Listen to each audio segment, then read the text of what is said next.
What if morality isn't really about ancient rules or divine commands? What if it's actually more like a high-stakes cosmic game that we're all playing, and we've been using the wrong rulebook this entire time? We're going to dive into what you might call a new moral operating system, a complete software upgrade for our whole concept of good and evil. Now, I know that sounds like an insult, right? But what if it's more like a diagnosis? What if acting immorally isn't a failure of character, but really just a failure of calculation? A fundamental error in our programming? Let's dig into that idea. Okay, so to understand this upgrade, we have to start at the beginning. We need to find the bug in the original software, which is classical utilitarianism. I mean, you have to admit, the idea is beautiful in its simplicity. No complicated rules, just one goal: maximize happiness for as many people as possible. It sounds so simple, so rational, so powerful.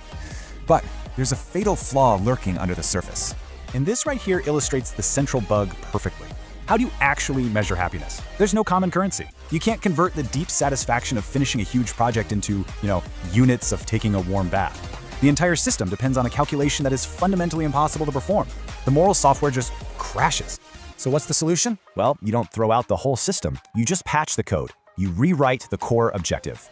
You see, in programming or in AI, the objective function is the ultimate goal you're trying to hit. And the original utilitarians, well, they had the right idea, the right architecture, they were just aiming it at the wrong target. They tried to maximize happiness directly, but happiness was never the true goal. It was more like a signal pointing towards something much, much deeper. And this is the patch. This is the fix.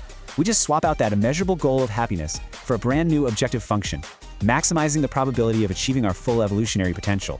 And all of a sudden, the math actually works. We're no longer trying to measure feelings, we're calculating probabilities. And that's a problem we can actually solve. And let me be clear, this isn't just some minor tweak. When you change the objective function this dramatically, you give our entire species a brand new main quest.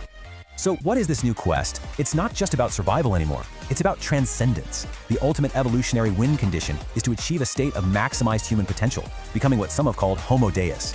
You can think of it as humanity leveling up to its final form, and this becomes the new North Star for our moral calculus. Now, to advance this quest, the system generates these core principles. And I want you to notice something really important. They are not based on sentiment. They arise from cold, hard calculation, prioritizing the species, then the community, then yourself. That isn't some noble sacrifice. It's just the most intelligent strategy for achieving the main objective. Things that corrode trust and cooperation, like lying or murder, are rejected because they lower our collective probability of success. It's just math. And this leads to a really fascinating consequence. Once you define morality as a type of calculation, it gets fundamentally linked to another key human stat: intelligence. Here's the logical fallout. You can absolutely be a good person and not be a genius. That's totally possible. But in this framework, you cannot be a truly intelligent person and also be a bad person. Why? Because acting in a way that sabotages our collective goals is, by definition, a computational error. It's a stupid move. The two ideas become a logical contradiction. They're an oxymoron. And the amazing thing is, your own biology has been running a version of this software all along.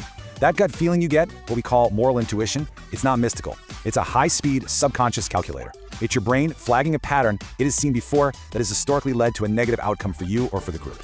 It's literally millions of years of social evolution encoded right into your neurology. So, okay, how does this system actually work in the real world? Let's take a look at the gameplay mechanics, the moral calculus itself. So the process is basically a decision tree, but notice that crucial second step: available information. This means the right move isn't universal, it's completely situational. Think about this. Two equally intelligent people could make totally opposite choices, and both of them could be morally correct, simply because they were working with different data. So morality stops being about the outcome, and it becomes about the quality of the calculation based on the inputs you have. And this leads to a critical prerequisite. The whole system absolutely collapses without good data. Radical honesty isn't just a nice virtue here, it's a structural necessity. If you're lying to yourself or to others, your probability estimates are total junk. It's like trying to navigate a maze with a broken compass. Truth is the anti-cheat system that makes the whole game playable. Of course, we all make mistakes. We all make bad calculations. So what does moral failure look like in this system? Well, it's not a sin, it's an error. It's a bug that needs to be fixed. This completely reframes the whole concept of guilt. In this model, chronic guilt is a total dead end. It's basically just staring at the game over screen. But reinvention? That's like hitting continue. It's taking the data from that failure and using it to reboot a better, stronger version of yourself. Because the ultimate goal is to be useful to the collective. A capable, reformed person provides a permanent surplus of value to the world that eventually outweighs their past deficit. Morality stops being a performance you put on for others, and it becomes a part of your internal architecture. It's no longer about what you do, it's about who you are. And so we finally arrive at the name for this entire operating system. It's not just utilitarianism anymore. It's utilitarianism with a specific, transcendent goal. It's Utilideusism. The mission is really simple. Do the most good as fast as you possibly can to help humanity evolve. So you see, this isn't just a theory, it's a challenge. The system is running, the objective has been set. The only real question left is what's your next move?